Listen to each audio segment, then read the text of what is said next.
খুলে সমস্বরে সকলে বলবো রব্বানা লাকাল হামদ হামদান কাসীরান তাইয়িবান মুবারাকান ফীহি। আমরা প্রশংসা করলাম কার? কেন করলাম? এমনি এমনি? যে আল্লাহ আমাদেরকে রুহের জগৎ, এই দুনিয়াতে আসার আগে আমরা আর একটা জগতে ছিলাম, বিশ্বাস হয়? কিন্তু খেয়াল মনে আছে? মনে নাই, তারপরেও বিশ্বাস হয়। আমরা যে মায়ের পেটে ছিলাম, এটা কি আমাদের মনে হয়? মনে হয়? মনে হয় না। মায়ের পেটে ছিলাম এ কথা আমাদের মনে আছে, কিন্তু বিশ্বাস আছে। রুহের জগতে আমরা ছিলাম, এটা আমাদের বিশ্বাস করতে হবে। কারণ সর্বসাকুল্যের জগৎ হলো তিনটা: রুহের জগৎ, দুনিয়ার জগৎ, আর আখেরাতের পরকালীন জগৎ। আমরা খালি বলি ইহকাল পরকাল, ইহকাল পরকাল। ইহকাল পরকাল ছাড়াও যে আর একটা কাল ছিল, সেটার নাম কি? আলমে আরওয়াহ, রুহের জগৎ। আপনারা বলেন তো, রুহের জগতে আল্লাহ আমাদের উপরে খুশি ছিল না বেজার ছিল? কেমনে বুঝলেন? রুহের জগতে আল্লাহ আমাদের উপরে খুশি থাকার কারণেই দুনিয়ার জগতে মুসলমানের ঘরে আমাদের কবুল করেছেন। জোরে কোন ঠিক কি না? কারণ এই দুনিয়াতে মানুষ পাঠানোর দায়িত্ব কার? আল্লাহ যদি আমাদেরকে হিন্দুর ঘরে পাঠাতো, মনে করেন, একটু চিন্তা করে দেখেন তো, যদি আল্লাহ আমাদেরকে ইহুদি খ্রিস্টানদের ঘরে পাঠাতো, আমাদের করার কিছু ছিল? কারণ যার ধর্ম তার কাছে এক নম্বর। হিন্দুকে বলেন তোর ধর্মকে এক নম্বর, খ্রিস্টানে এক নম্বর, ইহুদি এক নম্বর। তা এখন সবাই তো ধর্মকে এক নম্বর বললে হবে না। যে ধর্মের মালিক, ধর্মের মালিককে আল্লাহ। সে আল্লাহ কি বলেছেন?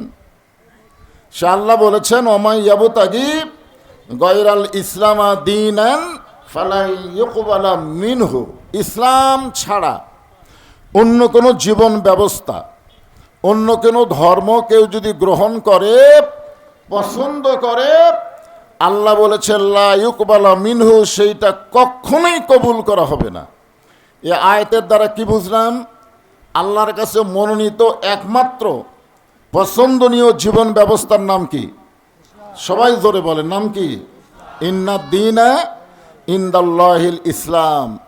আর আল্লাহ জন্মসূত্রে আমাদেরকে সেই মুসলমানের ঘরে কবুল করেছেন। খুশি না বেজার?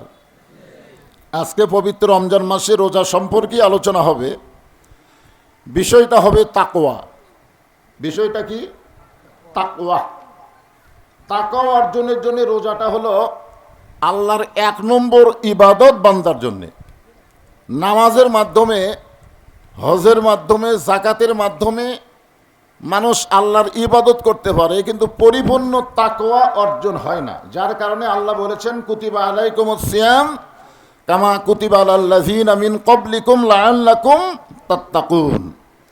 আর যে আয়াতে কারিমা ওয়াজের সাবজেক্ট, সেটা হলো ইয়া আইয়ুহাল্লাযিনা আমানুত্তাকুল্লাহা হাক্কা তুকাতিহি ওয়ালা তামুতুন্না ওয়ালা তামুতুন্না। বুঝবার পারছেন? তোমরা মৃত্যুবরণ করো না ইল্লা ওয়া আনতুম মুসলিমুন, যতক্ষণ তোমরা মুসলমান না হবে। এখন আপনারা বলেন তো, হিন্দুর ঘরে জন্ম নিয়ে মুসলমান হয়ে মরা সহজ না কঠিন? একটু হিসাব নিকাশ করেন। এটা রমজান মাস, আপনারা যেরকম রোজা আছেন, বক্তাও সেরকম রোজা আছে। টান টুন দিয়ে রাতের ওয়াজের মতন করা যাবে না, বুঝলেন? গল্পের মতো করা লাগবে। যা বুঝবেন একটু মনোযোগ দিয়ে হোহা করবেন। তো ব্যাপারটা হলো, আপনারা বলেন তো, ইহুদির ঘরে জন্ম নিয়ে মুসলমান হয়ে মরা সহজ না কঠিন? হিন্দুর ঘরে জন্ম নিয়ে মুসলমান হয়ে মরা সহজ না কঠিন? তার মানে অন্য ধর্মে জন্ম নিয়ে মুসলমান হয়ে মরা কঠিন। তার প্রমাণ হলো নবীর চাচা আবু তালেব। নবীর সবচাইতে দরদি মোহাব্বতের চাচার নাম কি? আবু তালেব। দেখবেন বাংলাদেশে আবু লাহাব নামে কোনো মুসলমানের নাম নেই। কোনো মুসলমানের নাম আবু লাহাব আছে? আছে? খুঁজে দেখবেন তো আবু লাহাব কোনো মুসলমান নাম আছে? আবু জেহেল কোনো মুসলমানের নাম আছে? কিন্তু আবু তালেব আছে না নাই? তাহলে আবু তালেবও কাফের, আবু লাহাবও কাফের, আবু জেহেলও কাফের, কিন্তু ওনাদের নাম কেউ মুসলমানের মধ্যে রাখে না। আবু তালেবের নাম রাখার কারণ কি?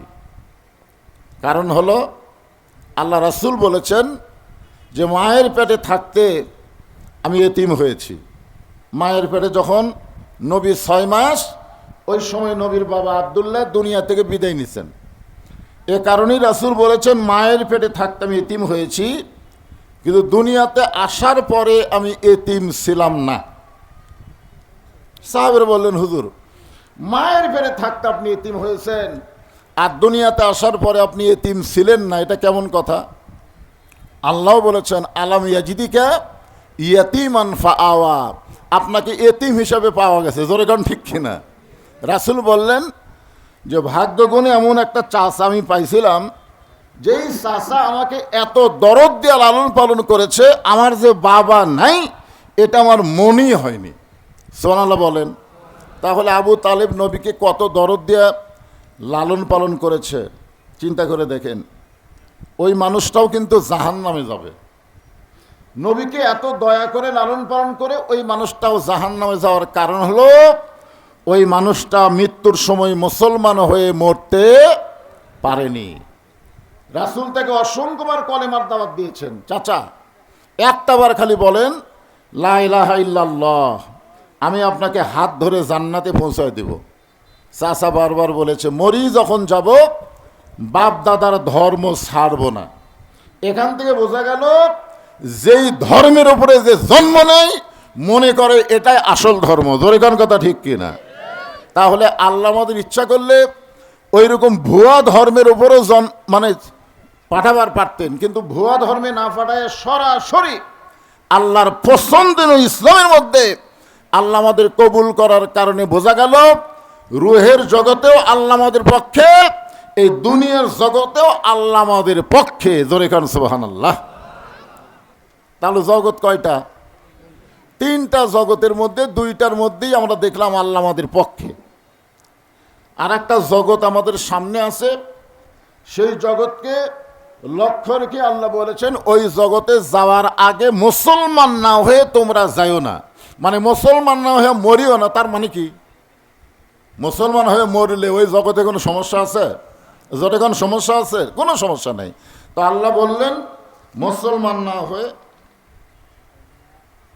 হ্যাঁ জায়গা সংকট। আমরা নামাজের যখন কাতার সোজা করলাম তখন কি বললো ইমাম সাহেব? ফাঁক ফাঁক ফাঁক ফাঁক রেখে কাতার করছেন আপনারা। কারণ 3টা জায়গায় আমার ওয়াজের মধ্যে আছে, দেখবেন 3টা জায়গায় ফাঁক রাখা ঠিক না। একটা হলো নামাজের কাতার যখন করবেন মাঝে ফাঁক রাখলে ফাঁকের মধ্যে শয়তান ঢোকে। কে ঢোকে? এখন হয়তো বলবেন হুজুর শয়তানকে তো আল্লাহ বন্দি করছে। মানে কোনো কথা বলে তো পাশ কাটানোর বুদ্ধি নেই। এখন বক্তার চাইতে শ্রোতারাই ভালো জানে, ঠিক না বলেন?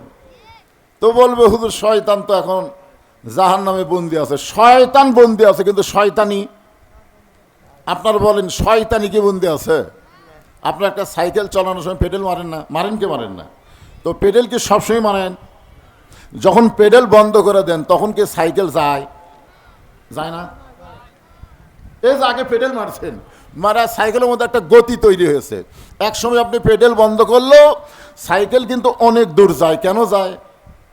এই যে আগে পেডেল মারা থাকেন, ওই পেডেল মারার কারণে এই পেডেল বন্ধ করলেও সাইকেল যেমন অনেক দূর পর্যন্ত যায়। 11 মাস শয়তানি করার পরে 1 মাস যদি পেডেল বন্ধ থন তো শয়তানি বন্ধ হবে?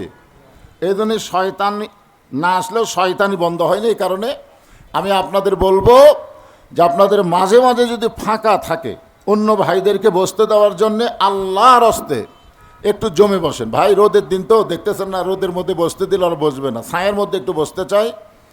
আপনারা তো একটু ইচ্ছা করলে একটু চেপে বসলে অন্য ভাইরা বসতে পারে। বাংলাদেশ ইচ্ছা করলে সব পারে, পারে না? কি বলেন? 20 কোটি মানুষের বাংলাদেশ, সামান্য একটা ছোট দেশ। পৃথিবীর কোনো রাষ্ট্রে এত ঘন বসতি নাই যেটা আমাদের বাংলাদেশে। এরপরেও 12 লক্ষ 13 লক্ষ রোহিঙ্গা মুসলমানকে জায়গা কিন্তু বাংলাদেশে দিছে। কি জন্যে? যে আমরা জায়গা দিয়েও আমাদের মুসলমান ভাইদের কষ্টের মধ্যে না ফেলায় জায়গা দিছে রোহিঙ্গা মুসলমানকে। তো রোহিঙ্গা মুসলমানকে জায়গা দেওয়ার অভ্যাস যদি আমাদের থাকে, যারা ডানে আছে এরা কি রোহিঙ্গা? এরা তো হামাকিরি ভাই। এই জন্যে ওদের বসতে দেওয়ার জন্য একটু জমে বসেন আর জিকির করেন, লা ইলাহা ইল্লাল্লাহ, লা ইলাহা ইল্লাল্লাহ, লা ইলাহা ইল্লাল্লাহু, লা ইলাহা ইল্লাল্লাহ, লা ইলাহা ইল্লাল্লাহ, লা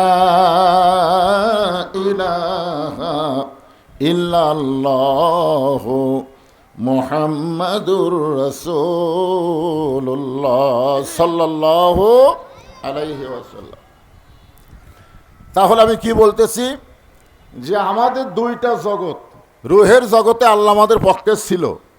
বিশ্বাস করেন আপনারা? বিশ্বাস করার কারণ হচ্ছে দুনিয়ার জগতে আল্লাহর পছন্দনীয় জীবন ব্যবস্থা ইসলামের মধ্যে আল্লাহ আমাদের কবুল করেছে। এটাই হলো রুহের জগতে আল্লাহ আমাদের পক্ষে ছিল, তার প্রমাণ। আর দুনিয়ার জগতে যে আল্লাহ আমাদের পক্ষে আছে এটার প্রমাণ হলো কোরআন দিয়ে দুটো আয়াত পড়ে আপনাদের বুঝাই দিলাম। একমাত্র ইসলামই যদি আল্লাহর পছন্দনীয় হয়, সেই পছন্দের মধ্যে আমরা মুসলমান। জোরে কোন কথা ঠিক কিনা? তাহলে দুই জগতে আল্লাহ আমাদের পক্ষে, সামনে আর একটা জগৎ, সে জগতেও আমরা যেন বিপদে না পড়ি, এ কারণে আল্লাহ আমাদের বলে দিলেন, ইয়া আইয়ুহাল্লাযীনা আমানু, যারা আমাকে বিশ্বাস স্থাপন করেছ। এখন আমরা যারা এখানে বসে আছি, আল্লাহর উপর আমাদের পূর্ণ বিশ্বাস আছে না নাই? পূর্ণ বিশ্বাস রাখা খালি মুখে মুখে বললে হবে না তো। পূর্ণ বিশ্বাস, পূর্ণ বিশ্বাস খালি মুখে বললে হবে? আল্লাহ রাসূল বলেছেন, ইকরার বিল লিসান, তাসদিক বিল জানান, আমল বিল আরকান। মুখে বলতে হবে লা ইলাহা ইল্লাল্লাহ, মুখে বলেন লা ইলাহা ইল্লাল্লাহ, মুখে বললাম তো সবাই। এরপরে তাসদিক বিল জানান, এই বিশ্বাসটা কলিজার মধ্যে এমনভাবে রাখতে হবে, প্রয়োজন হলে জীবন যাবে কিন্তু ঈমান যাবে না। জোরে কোন ঠিক কিনা? প্রয়োজন হলে জীবন যাবে কিন্তু ঈমান। আপনারা বলেন তো, মুসলমানের কাছে জীবনের গুরুত্ব বেশি না ঈমানের গুরুত্ব বেশি? অনেক মুসলমান কিন্তু খুব কষ্ট করে জীবনের উপরে পাথর দিয়ে এই পবিত্র রমজান মাসে রোজা করতেছে। জোরে কোন কথা ঠিক কিনা? আপনার বলেন তো, এই যে না খায় আপনারা আছেন, পানি পানাহার বন্ধ করে আপনারা আছেন, এটা কি আপনারা শান্তি পাচ্ছেন না? একটু কষ্ট হচ্ছে। এই কষ্টটা কেন ভোগ করতেছেন? কি জন্যে? কারণ আমরা আমাদের দেহকে, আমাদের জীবনকে ঈমানের চাইতে বেশি পছন্দ করি না, বরং প্রয়োজন হলে ঈমানকে রক্ষা করার জন্য মরে যাব, জীবন দেব, তাতেও আমরা পিছপা হব না। জোরে কোন কথা ঠিক কিনা? এর নাম হলো তাসদিক বিল জেনান। এই তাসদিক বিল জেনানের ব্যাখ্যা করতে গিয়ে একটা মানুষের নাম বলি। নামটা হলো মীর কাসেম আলী। নামটা কি? মীর কাসেম আলী। ওনাকে একজন বলতেছে, স্যার রাত 12টায় আপনার ফাঁসি হবে, রাত 12টায় আপনার কি হবে? ফাঁসি হবে। তো মীর কাসেম আলী বলতেছে, এখন কটা বাজে? বলে এখন বাজে রাত 9টা, 9:30। তখন বলতেছে, আলহামদুলিল্লাহ, এখনো 2.5 ঘন্টা আছে। আপনার চিন্তা করে দেখেন, ওই লোকটার কাছে জীবনের দাম না, ঈমানের দাম। যেরকম কিসের দাম? 2.5 ঘন্টা পরে যার ফাঁসি হবে, সে মুচকে হাসিতে বলতেছে আলহামদুলিল্লাহ। উকিল বলতেছে, স্যার 2.5 ঘন্টা পর আপনার ফাঁসি হবে, আপনি ফাঁসির চিন্তা না করে আল্লাহর শুকরিয়া আদায় করতেছেন। তো মীর কাসেম আলী বলতেছেন, উকিল সাহেব 2.5 ঘন্টার সময় এখনো যখন আছে, তাহলে খামাখা বসে থাকা লাভ কি? আমি 2 ঘন্টা ঘুম পাড়ি। কয় ঘন্টা? 2 ঘন্টা ঘুম পাড়ি। যদি সে এত না পাই, তাহলে তুমি একটু আমাকে ডাক দিও। উকিল চিন্তা করে, যে লোকটার 2.5 ঘন্টা পর ফাঁসি হবে, আর সেই ঘন্টা 2 ঘন্টা, সেই মানুষটা 2 ঘন্টা ঘুম পাড়বে, যদি সে এত না পাই ডাক দেওয়া লাগবে, এইটা একটা কেমন কথা? এটাই হচ্ছে তাসদিক বিল জানান। কলিজার মধ্যে যার পরিপূর্ণ ঈমান, তার দুনিয়াও যেমন আখেরাতও তেমন, সব কিছু আল্লাহ যেখানে রাজি সেখানেই সে খুশি। জোরে কারণ সুবহানাল্লাহ। উকিল মনে করতেছে যে ফাঁসির চিন্তায় লোকটা হয়তো একটু মতিভ্রম হয়েছে, চলে গেছে উকিল। 2 ঘন্টা পর এসে দেখে আল্লাহর বান্দা নাক ডেকে ঘুম পাড়তিছে, এরকম নাক ডেকে ঘুম পাড়তিছে। উকিল কয় মাত্র 8 ঘন্টা পর তার ফাঁসি হবে, সে নাক ডেকে ঘুম পাড়ে। পায়ের আঙ্গুলে চাপ দিছে। স্যার যখন চেতন পাইছে বলে, স্যার কয় ফাঁসির সময় কি হয়েছে? কয় না, এখনো 8 ঘন্টা দেরি আছে। বলে আলহামদুলিল্লাহ, 8 ঘন্টা এখনো ফাঁসির দেরি আছে। সে কোনো দুঃখ প্রকাশ না করে বললেন আলহামদুলিল্লাহ। ওযু করে 2 রাকাত নামাজ পড়ে কোরআনের সূরা মুলক মুজাম্মিল তেলাওয়াত করে, সুন্দর জেলখানার মধ্যে সবচাইতে সুন্দর যে কাপড়টা, ওই কাপড় নিজেই পরিধান করে মাথার চুল হাসরায় বলতেছে, উকিল এখন আমাকে কেমন লাগতেছে? উকিল কান্দের বলে, স্যার আপনার ফাঁসি হবে। মীর কাসিম আলী বলে, উকিল আমার ফাঁসি হবে, আপনি কেন কাঁদতেছেন? আপনি জানেন না 2 ঘন্টা ঘুমের মধ্যে আল্লাহ পাক তাসদিক বিল জিনানের কারণে আমারে জানায় দিছে ফাঁসির মাধ্যমে আল্লাহর 8টা জান্নাত আমাকে বরণ করার অপেক্ষায় আছে। ওয়ালা তাকুলু লিমান ইউকতালু ফি সাবিলিল্লাহি আমওয়াতুন বাল আহইয়াউ ওয়ালাকিন লা তাশউরুন। আপনারা বিশ্বাস করেন যারা মুসলমান হবে, প্রকৃত মুসলমান হবে, তাদের ঈমানটা যখন কলিজার মধ্যে জায়গা নেবে, ওই মানুষের কাছে জীবনের চাইতে ঈমানের গুরুত্ব অনেক বেশি হবে। এখন আমার সামনে আপনারা যারা রোজা অবস্থায় আছেন, একটু রোজার মুখে বলেন তো, আপনাদের কাছে জীবনের দাম বেশি না ঈমানের দাম বেশি? হ্যাঁ, একটু স্পষ্ট করে বলেন। কারণ বাংলাদেশের সামনে ঈমানের পরীক্ষা আসতেছে। ঈমানের পরীক্ষা, আপনারা কি এটা জানেন যে রমজান মাসের 17ই রমজান কিন্তু বদরের যুদ্ধ হয়েছে? জোরে কোন কথা ঠিক কি না? এই রমজান মাস অনেক কারণে রমজান গুরুত্বপূর্ণ মাস আমাদের কাছে। কোরআন নাজিল হয়েছে এই রমজান মাসে। রমজান মাসের একটা রাত্রে আল্লাহ কোরআন নাজিল করার কারণে রাতের দাম কত হয়েছে?